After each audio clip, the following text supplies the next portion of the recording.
Берово за време на викендите е полно со туристи кои бегаат од летните гориштини во поголемите градови.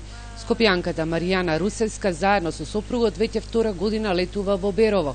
Вели дека боровата шума, воздухот, преубавото езеро и шумските плодови ја привлекле да се врати овде. Во вечерните часови вели дека недостасува забава за туристите, но цените за сместување се прифатливи за македонскиот стандард. Луѓето се дружелюбиви, гостопримливи, расположени за комуникација, да објаснат, во однос на сместување, излегуваат во пресред за сите потреби. Убава е архитектурата, посебно воздухот, климата, водата, каде што е исправна таму. Самата околина е преубава. Продавачите на семки, сончоглед и пуканки, орхан и ајдин не се жалат на бизнисот, иако продажбата од година во година се послабо им оди. Промет, се живеачка искаруваме. Добро е. Во Берово последните години слабо оди. Многу народ се исели и слабо. И прометот наследно последните 3 години е хаос. Еве туристите зашто најмногу се интересираат?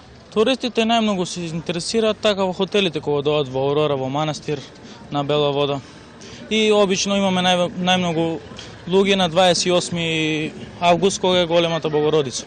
Берово во текот на летото е полно и со беровчани кои одамна се иселиле во другите градови, но љубовта кон Малешевијата повторно ги враќа на старите огништа. Еден од нив е и протоиерей Ѓорѓи Кацарски, кој веќе неколку години е во пензија. Колку што дал Господ, нели, убавени, не се искористени до крај. Не можам да речам дека се виновни овие што раководат со градот. Меѓутоа, некако сме од секогаш биле малку послепо црево.